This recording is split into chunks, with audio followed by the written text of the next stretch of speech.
author, and Jackson native, Reagan Sova. Hi, Reagan. Hey, Bart. Great to be here. Good to see you again. Welcome back. Yeah. Welcome back home. Oh, absolutely. Yeah. So you moved away, and you really moved away. Yeah. Where do you live? Yeah, so I live in Belgium now. I've been living there for about 6 years. Wow. And yeah, it's nice, but I'm very happy to be back. I'm doing a tour around Michigan of 8 concerts with a friend of mine, Ronnie Ferguson, and he teaches creative writing up at Northern. So Nice. So Regina was just here. She said her son is in Colombia now. So we have people from Jackson living all over the world. wow, yeah. Yeah. Well, So you are, I think it's appropriate to say, multi-talented. When I first met you, you were a garage band, Yeah. high school band. Yeah, yeah. But you're still playing. There's still some of that going on. Yeah. Yeah, absolutely. So you're author, writer. One thing I didn't realize about you is when you after high school, you started winning in the Northern Michigan casinos. Yeah, that's true. What was your technique? Yeah, so this kind of gambling system came to me in a dream, and I looked it up, and it does exist. It's a French betting system called the martingale system, and it basically just involves doubling your bet when you lose on roulette. So let's say you bet $5 and you lose, then you bet 10, you lose, you bet 20, you lose, 40, you win, then you win your initial 5 back. So you can win small increments for a little bit, but statistically there will be a catastrophic loss. So, if you get hot, you definitely got to quit while you're ahead, because on a long enough timeline, the house always wins. That's right. People just cannot stop. Yeah. So that's why you're not just living up in Petoskey in a mansion. No. I quit while I was ahead. My gambling days. Did you get banned? Did they find your system? I was worried that they might get hip to me, like, this guy's taking a little too much off of us. Yeah. All right, so you're now pursuing things that are a little bit more honest, including writing and performing. And you've got, is this your second book? So that's my second book, yeah. Okay, and it's 80,000 words. That sounds pretty epic. Yeah, epic poetry, yeah. Did someone, well, I guess we have word counters, and we can do that on the internet. Yeah. So what kind of book is this? So it's a world traveling adventure. It's about a young man who his uncle is a real source of guidance for him, gives him his first guitar, and the uncle is a horse jockey, and he actually dies in the saddle during a horse race, but his horse wins, so he's the only dead man to win a horse race. Wow. And the nephew thinks that's so strange, and how do I honor and pay homage to this important figure in my life? So he sets out on an odyssey to honor his uncle.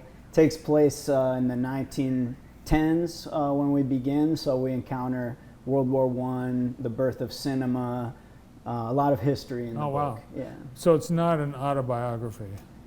A little bit. A No. Yeah. And your uncle's in the audience today, so he's not the jockey that dies. No, he's very much alive. That's good. Did the horse collect the money? Oh, I mean, in the story, young Mort Sloman is the protagonist. That's his inheritance, basically, and that's how he gets started on his world traveling stuff. The gambling in the casinos, that actually got you started and financed your the start of your writing and yeah. So I got a hot hand when I was about 20, and I had what for me, a couple thousand was just mind-blowing money, and I had never really been out of Michigan even. I wanted to travel a little, and my older sister went on a school trip to Paris and said, you should go to Paris, it's incredible. Well, we all want to go to Paris yeah, now. Everybody, yeah. So I went, I knew bonjour and merci, and that was it. And then they were kind enough to keep me out of harm's way, but that's, I brought a book of family stories of a French short story writer named Guy de Maupassant, and I was walking around a graveyard, and I was telling someone I'm reading this book, and they said, well, you know, he's buried like, 10 rows over. No and kidding. We went to his grave and read a short story, and that was the first time I think I felt the power of literature. It was life changing. Yeah. That's amazing. And not only do you write, but you've got your band. You've got the band back together, or a new band. Well, it's kind of me solo. So this album of mine that comes out in September, I'm playing 4 songs just myself on acoustic guitar, and then 4 songs are with the full band, bass, guitar, drums, and then a couple I have an organ player. Yeah, this is the album cover, Shagbark After Dark.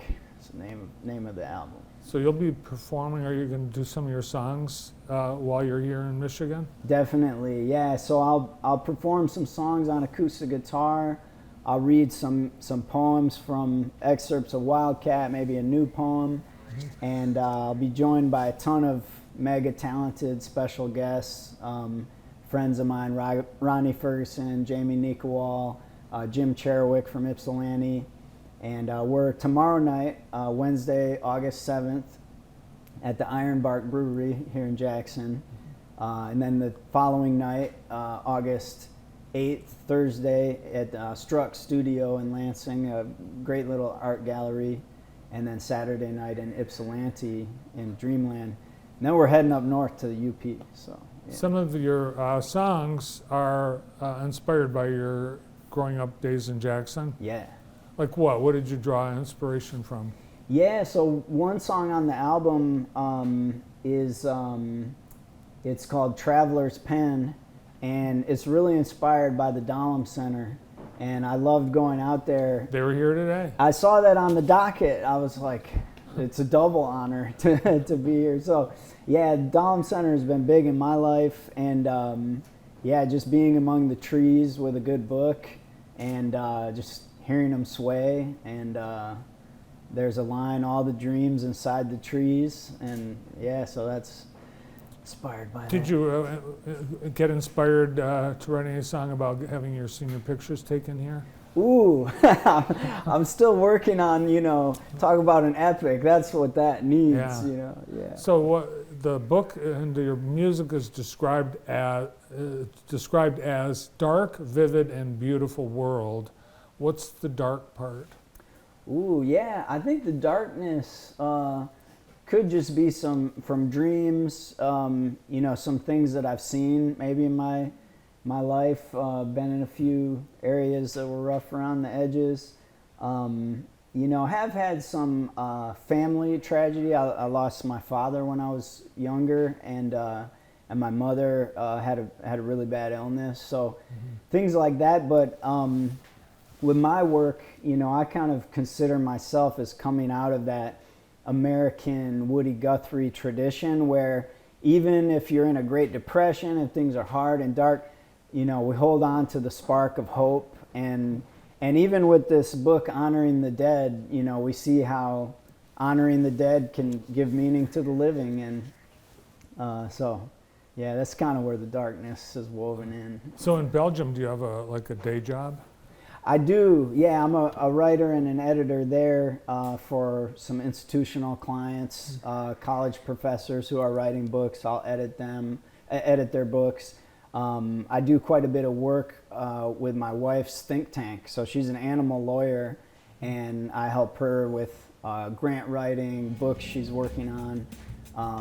And some of these college professors, like she met someone who was writing an animal law textbook. Wow. Are there a lot of animals suing other animals? Oh yeah, it gets, You'd be surprised. When man bites dog, you gotta litigate. All right, so people can come to Iron Bark tomorrow. Tomorrow night at 7:30 p.m. Yeah. For the Shagbark After Dark When I Was a Fire tour. And your book is available wherever fine books are sold? That's right, yeah. Awesome. Well, good to see you again, Reagan. Thanks for coming in. Yeah, thank you, Bart.